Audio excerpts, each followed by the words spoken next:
So Dak Prescott and the Cowboys have been at contract negotiations and have been at a standoff for a couple years now. They decided to franchise tag him, but I'm going to let you know why I wouldn't have franchise tagged him, why I probably would have just let him walk and test the market, and what does this all actually mean for the Kansas City Chiefs specifically, and as a Patriots fan, why this whole thing really excites me. Hey guys, really quick, if you need a mask, head over to affinitymask.com. I'll put the link down below. You can use code HOOK for 20% off. They're super high quality, really comfortable. They come with a filter. affinitymask.com, I'll link it down below. So Jerry Jones bought the Dallas Cowboys way back when, and he's been a pretty bad GM throughout his whole career with the Cowboys, besides probably at the beginning when he made one monster trade. And this is the most wild trade in the history of the NFL, the most lopsided trade. And if you're young, you might have never heard about this, but here's what happened. He traded Herschel Walker, probably the best running back in the league at the time, 2 third-round picks, a 10th-round pick, and there was another straggling pick there. Who he got in return was 2 linebackers, Jesse Solomon, David Howard, a cornerback, a defensive end, 3 first-round draft picks, 3 second-round draft picks, 1 third-rounder, and 1 sixth-rounder. Has to be the craziest trade in NFL history. The Saints also did something similar when they essentially just unloaded their entire year's draft class for Ricky Williams. Ricky Williams was a great talent. Loved him. He kind of got screwed because he loved smoking a little devil's lettuce once in a while. But in terms of unloading your entire draft class, that trade was obviously not worth it. Anyways, that Cowboys trade, that big one, they ended up drafting the core of their team, Emmitt Smith, a bunch of other guys, ended up winning a bunch of Super Bowls. But since then, he hasn't really done much of anything. Only 3 wins in the postseason since 1998, and they've had some pretty solid teams since then. Right now, they're in a really interesting predicament with the quarterback situation, the entire team.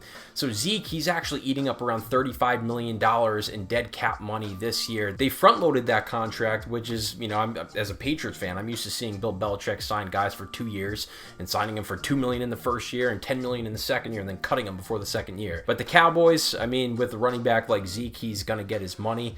And he really put them in a position where they were going into this year. They had a lot of high hopes, and they really were thinking Super Bowl this year. And Zeke knew that, and he put him in a tough spot, ended up getting his money. So this year, you're in a whole new spot with Dak. Of course, if you believe you have a top 5 quarterback in the league, you got to pay him. Rumors were they actually offered him $33 million a year, but the whole story wasn't really out there. Apparently, Dak was upset about the average yearly deal size and also the guaranteed money, which is something that the teams don't really do when they put out that type of news, which I understand. So Dak might have not been as greedy as we think he is if there wasn't much guaranteed or as much guaranteed money as we thought there was in that contract. So what the Cowboys decided to do was put an exclusive franchise tag on him instead of the non-exclusive franchise tag. So what that does is they now have to pay him another $5 million with the franchise tag, and the Cowboys are the only team that can negotiate a long-term deal with him. A non-exclusive tag would have allowed other teams to sign him, and if the Cowboys did not match that contract, they would have gotten 2 first-round picks. I think the biggest question you have to ask yourself is Dak a top-tier quarterback? In my opinion, no. He's probably second-tier quarterback, but at the same time, if you look at the top 10 list of NFL quarterbacks that are getting paid, Dak is definitely better than a bunch of those guys. I think you can look at this list and say Dak is probably better than Jared Goff, Kirk Cousins. I would take Dak over Kirk. Carson Wentz has a hard time staying on the field.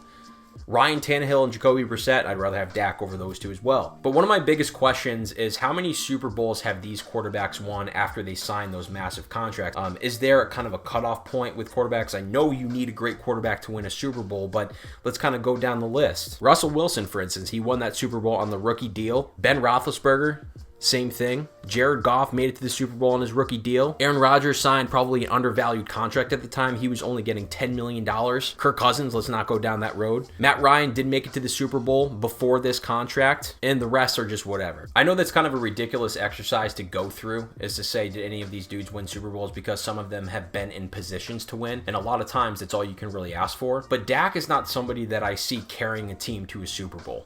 Dak has had a lot of help. That offensive line has been great. He's got an unbelievable running back. He's now got Amari Cooper. They've had a great draft this year. And in my opinion, if I'm looking at the 2 quarterbacks, I'm looking at Dak he's going to cost me $35 million a year next year, or even this year at $33 million. Or I can have Andy Dalton, who is a second-tier quarterback at whatever he's getting paid, the $2 or $3 million.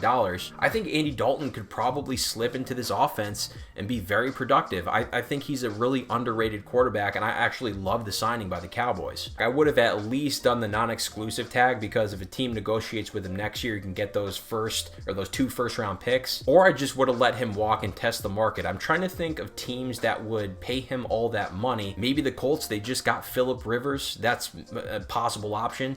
The Jags, they really like Minshew. The Chargers, they're running with Tyrod. I don't think that they would have paid Dak that $35 million a year. The Jets, potential landing spot, and the Redskins, who are high on Haskins, but I still don't know if there's a team out there that would have given him a long-term deal at $35 million a year. That's just my 2 cents. Let me know in the comments below if you think Dak is worth all that money, especially I know the salary cap is going to go up next year. Well, not 2020, but in 2021 with that extra game. Chiefs fans have to be looking at all these negotiations, because you're looking at a dude who's the best quarterback in the league, Patrick Mahomes, who's getting a base salary this year of $850K a year. If there was a stat of dollars to production, Patrick Mahomes would be head and shoulders above anybody in NFL history. Patrick Mahomes might need to get a second job, for God's sake. $850K a year. I almost felt bad for him. And also, he was just extended in 2021, so the Chiefs are going to be paying him $24.8 million, which is one of the biggest deals in the NFL to get Patrick Mahomes at $25 million. But here's why I'm excited for the future as a Patriot fan, and the rest of the AFC should be. I mean, you got Patrick Mahomes. He's going to be demanding.